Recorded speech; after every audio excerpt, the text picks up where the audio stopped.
We started the journey with nothing but a map to guide us. But as we moved farther and farther, we encountered directional signs to tell us where to go. In every turn, there are always two paths to take, the right way and the wrong way. We don't always know which road to take. The right one is always the wisest one to take, but not quite as easy as the wrong path.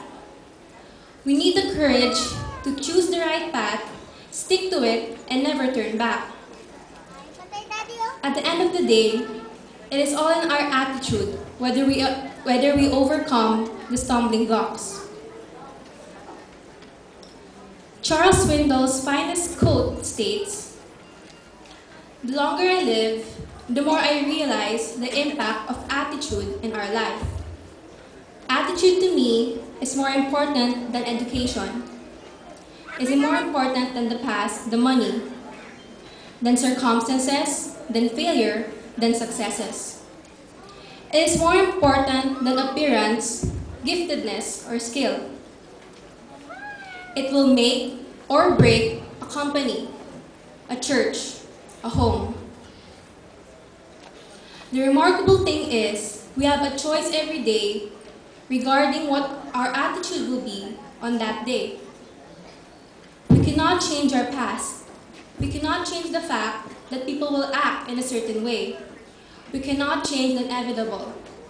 The only thing we can do is play on that one string we have, and that is our attitude. I am convinced that life is 10% of what happens to me and 90% of how I react to it. And so it is with you. We are in charge of our attitudes. So we can choose to be pessimistic about it, or we can look at the brighter side and be optimistic. The choice is ours, graduates.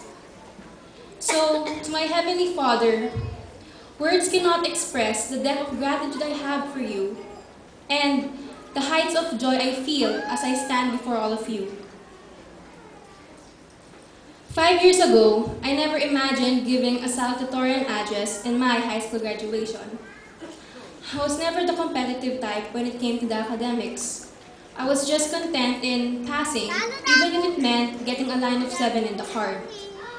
But praise God, because He saw my true potential that I can do better. And He made me realize this on my first year in high school.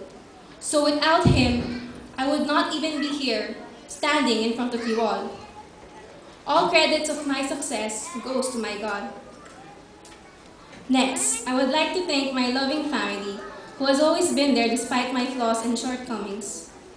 To my dad, who would always teach me the right way when I'm doing the wrong thing. To my mom, who has been my best friend and the best comforter in the world. To my sister Paula, who's been there for me, even before we were born, and who knows me more than anyone else in this world.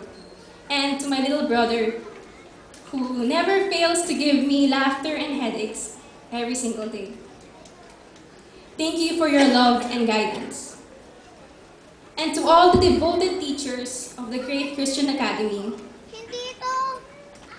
thank you so much for your relentless hard work and perseverance in imparting to us all the knowledge needed for us to grow into a better person. The job you do every single day is no joke, for you have to put up with our hard-headedness and endure sleepless nights to give us the quality education we need. And I would personally like to thank the batch advisor, Ma'am Maricel, for the hope you gave me when the third quarter ended. To my alma mater, thank you for all the lessons I have learned, both academical and moral. I promise that I will carry it all with me as I leave the school and let it shine in my life wherever I go. And of course, to my dearest friends, guys, thank you for all the experiences that taught me life lessons, for all the trials that enhanced my strength, and even the traumas that exposed my weaknesses. All the times of laughter, times of crying, and even the times of getting mad at each other, but making friends in the end. To my special friends, thank you so much. To Dennis, thank you for the friendship that I have that taught me patience and understanding. To Ian and Freynan, thank you for the kind of fun I had that I haven't had for a very long time.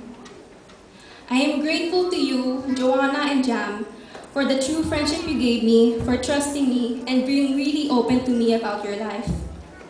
And last, but definitely not the least, thank you, Christine, for the greatest and truest friendship that I thought I would never have. You are truly a gift from God. And to those I didn't mention, still, thank you. Word time was not enough for me to show how much you all mean to me. So I hope a heartfelt thank you would be enough. We are now taking a big step towards our future. Let us not let our past ruin it.